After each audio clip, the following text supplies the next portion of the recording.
Well, good evening, this is Houndog Steve, wishing you a very pleasant evening, and I hope this finds you all well. And the conversation tonight surrounds the new Irish law, which is past first reading, is going into second reading, which basically prohibits anything that is likely to incite hatred or violence against a marginalised group. And this bill is absolutely horrifying. And before I go on, I'm actually just going to flip over and read the bill itself to you. Well, not the whole bill, but the salient points, shall we say. And I think you too will be horrified by what it says. So here we go. Ireland on track to pass a massive hate speech bill criminalising social media posts likely to incite violence or hatred. Ireland is set to become the latest country to pass hate speech legislation, making it a crime to possess material that is likely to incite violence or hatred against a person or group, and a violation of the Act can carry a prison sentence of up to 5 years. The Criminal Justice Incitement to Violence or Hatred and Hate Offences Bill 2022 passed the Dáil Éireann stage of the Irish legislature on Wednesday and has begun the process in the Seanad Éireann. I presume this is the first and second reading. The bill makes it an offence to incite violence or hatred against a person, condonation, denial or gross trivialisation of genocide, and preparing or possessing material likely to incite violence or hatred against persons on account of their protected characteristics. Protected characteristics include race, colour, nationality, religion, national or ethnic origin, descent, gender, sex characteristics, sexual orientation or disability. And of course, I have protected characteristics included in race, colour, nationality or religion. One part that drew controversy about the bill is the notion that mere possession of material that is deemed hateful is enough for up to 2 years in prison, and the burden of proof is on the accused to prove their intent was not to spread hate. In section 10.3 it states that reasonably assumed that the material was not intended for personal use of the person shall be presumed until the contrary is proved to have been in the possession of the material. And it seems as though we have now slipped into the nether regions of a dystopia where we are now going to be governed by opinion. And whose opinion? Well, the person who's offended. So you're going to be judged based not on what you say that is offensive, but whether somebody's offended by what you say.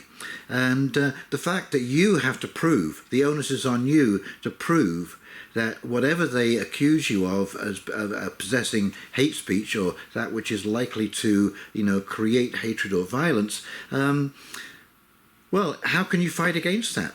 The onus should be on them to show that what you have said is likely to create a problem.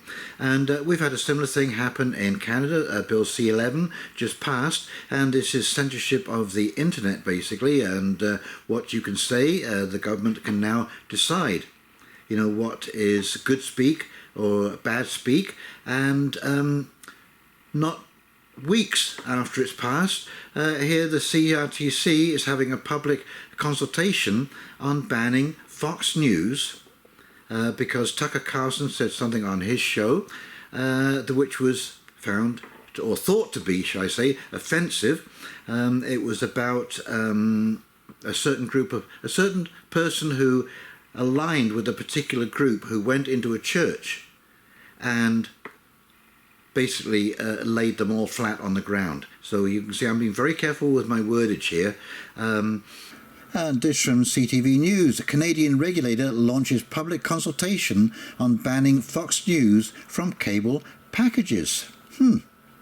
Canadian regulators have launched a public consultation on calls to ban Fox News from cable packages after receiving complaints, one complaint, saying the network has aired hateful content about LGBTQ2S plus people. The public consultation, which began earlier this month, of course never heard about it, was triggered by an open letter from advocacy group Egal Canada. People in Canada deserve to know that the news broadcast on Canadian airways is reliable and objective, and marginalised groups must be protected from malicious propaganda, the group's executive director, Helen Kennedy, wrote. Kennedy specifically accused now former prime-time host Tucker Carlson of provoking hatred and violence against trans people by making false and horrifying claims in a segment that also included Egal's name and logo. But this one group was offended by this. They wrote an open letter to the CRTC wanting to ban the entire channel and all the content from Fox News being played in Canada on any TV show, any cable network, and presumably on the internet. So we can see how quickly this is moving, as I say, into a dystopian world where anyone's opinion.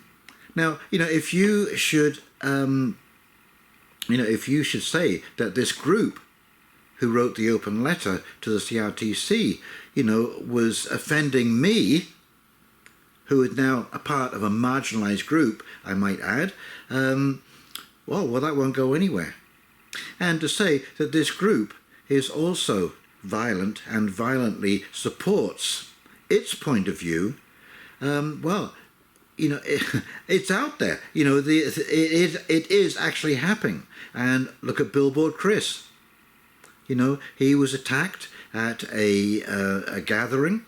But the one I want to point out to is a young lady, Riley Gaines.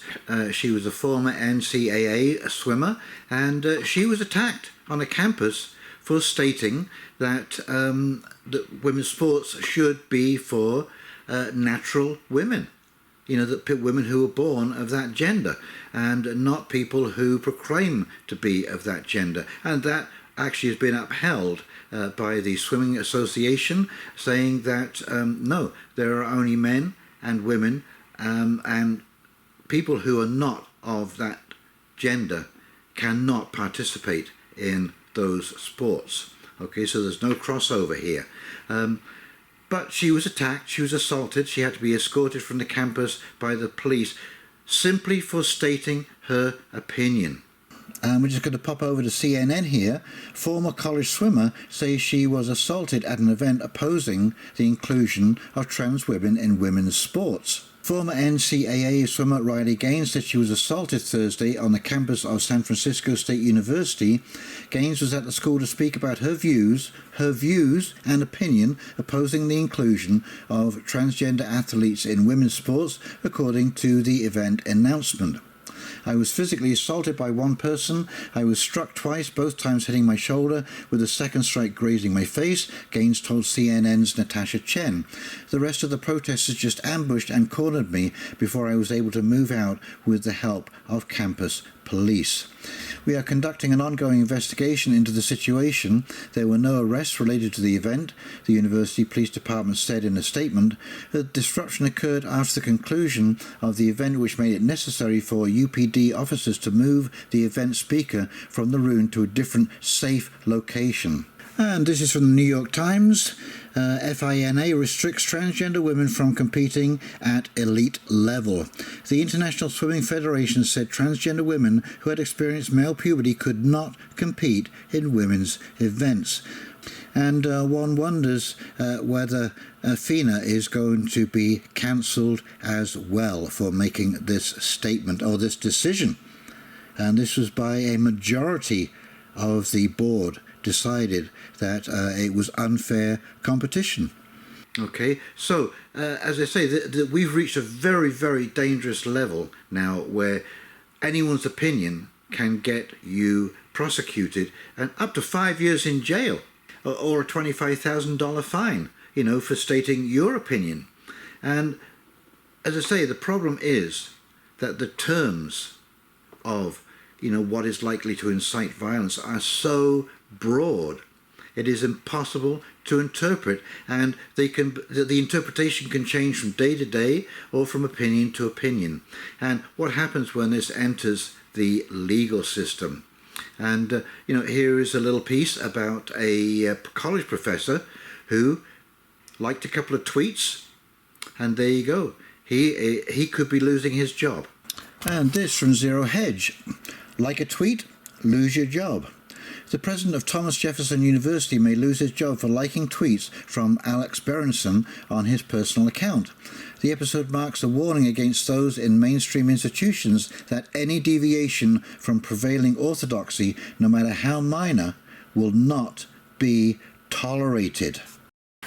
This constituted a media and academic scandal. The reporter demanded an explanation, and Tykosinski's colleagues rebuked his transgression. Thomas Jefferson University CEO Joseph G. Cacchione wrote to faculty, employees and students that Tykosinski should have known better than to like those tweets. So anything that you do on the internet, anything you do on social media, any opinion that you might have, and let's face it, if you have a Bic lighter, well, that Bic lighter could light a fire to keep you warm, or it could burn a building down. Is that the Bic lighter's fault?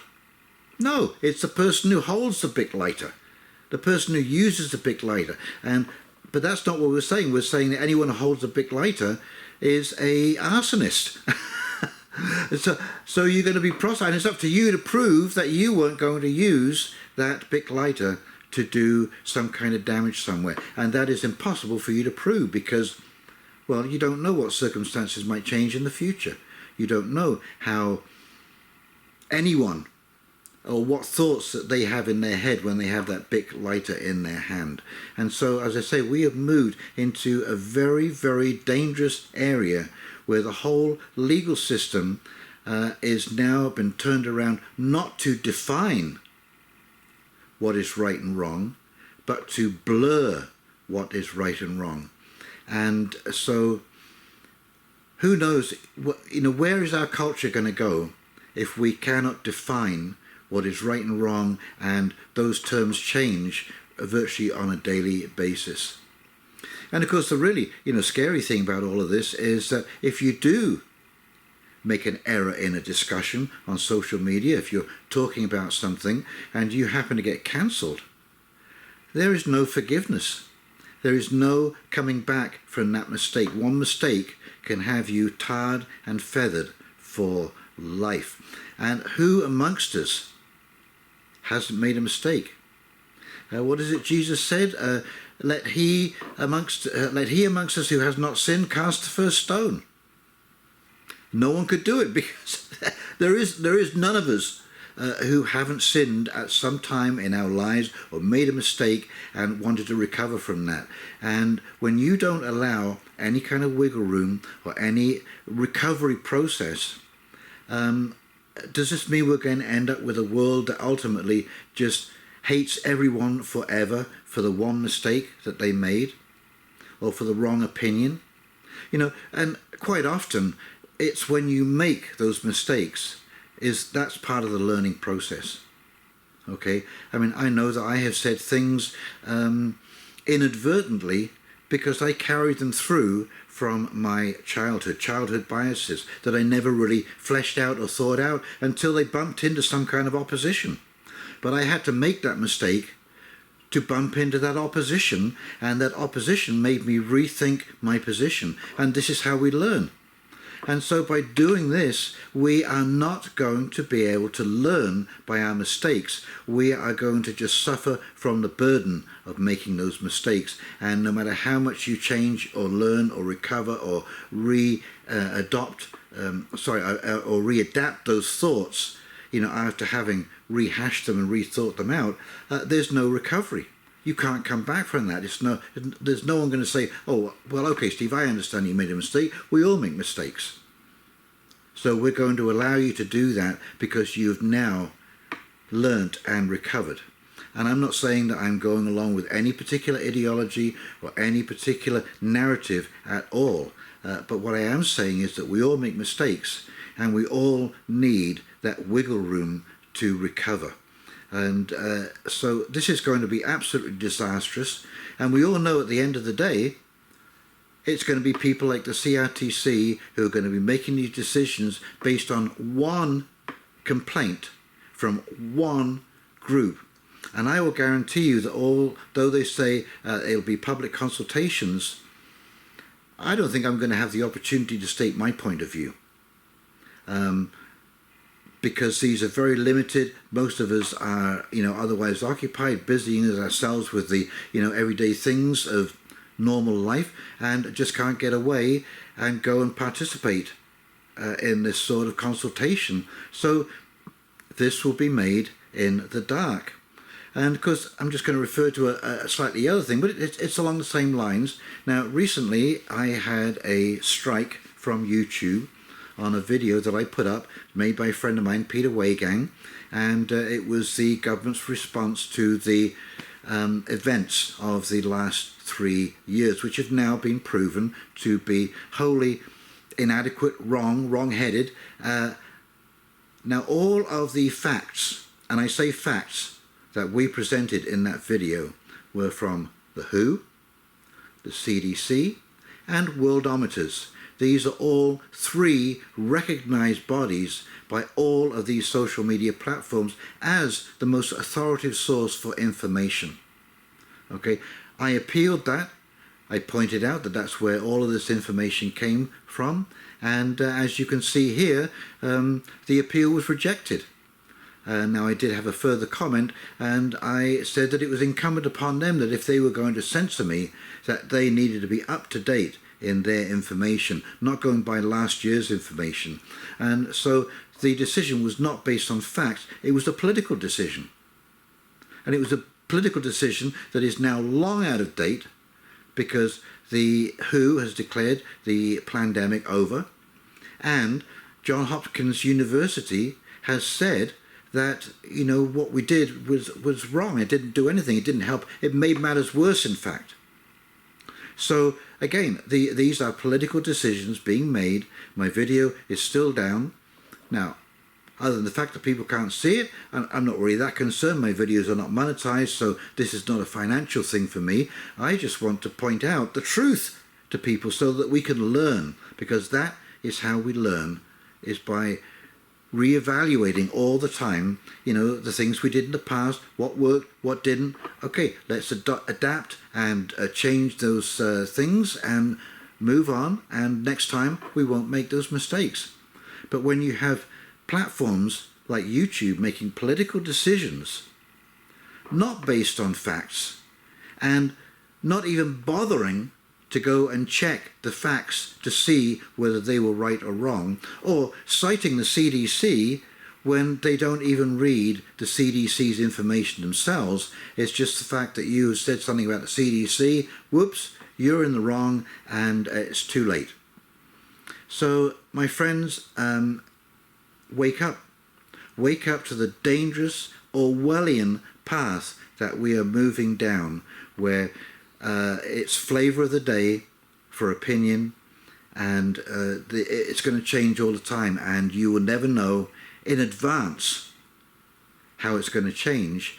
And of course, once you click to like on a tweet or on Facebook or a YouTube video or so on and so forth, if that changes, they will retroactively come after you. This is absolutely crazy.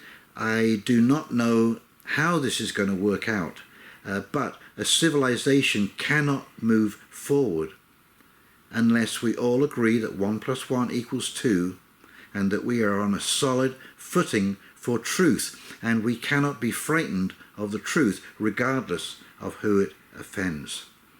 So, I hope you have enjoyed this video, and if you have, please like, comment, subscribe below. And in the meantime, this is Houndog Steve signing off, wishing you a very pleasant evening, and we'll talk very, very shortly. See you now. Bye.